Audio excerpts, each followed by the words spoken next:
Hello दोस्तों, स्वागत है हमारे इस चैनल के एक और नए वीडियो में। आज के इस वीडियो में मैं डिस्कस करूंगा डिफरेंट माइक्रो ऑर्गेनिजम्स के बारे में।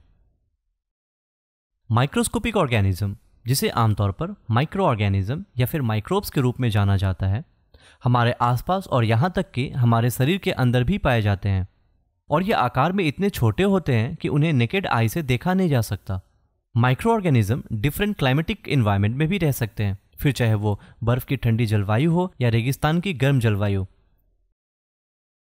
माइक्रो ऑर्गेनिजम्स को हम 6 टाइप में डिवाइड कर सकते हैं, जैसे कि bacteria, algae, protozoa, fungi, virus और आर्किया।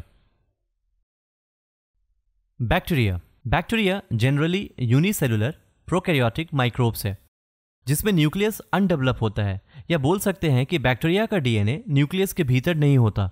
बैक्टीरिया का सेल वॉल पेप्टिडोग्लाइकेन से बना होता है और इसमें मूवमेंट और लोकोमोशन करने के लिए फ्लैजेला होता है। हम बैक्टीरिया को उसके शेप के बेसिस पे स्फेरिकल, रॉड या फिर स्पाइरल बैक्टीरिया में विभाजित कर सकते हैं।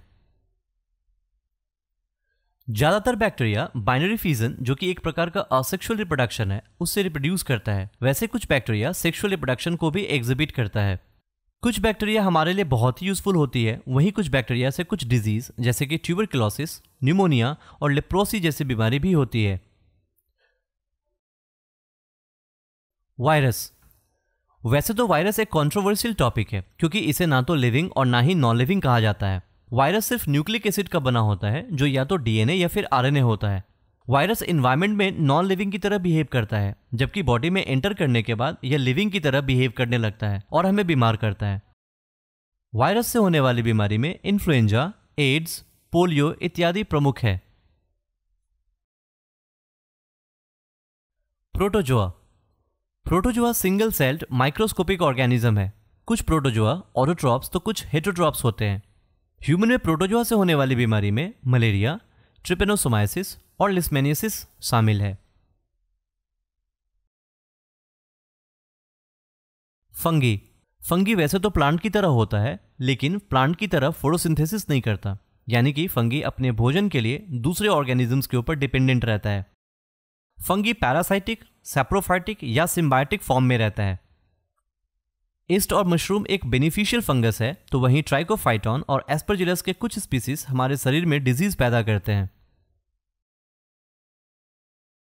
एल्गी को प्लांट कंसीडर किया जाता है। यह यूकैरियोटिक, यूनिसेलुलर और मल्टीसेलुलर भी होता है और इसका सेल वॉल भी प्लांट की तरह सेलुलोज से बना होता है। एल्गी यूजुअली मॉइस्ट प्लेस में रहना ज्यादा पसंद करता है।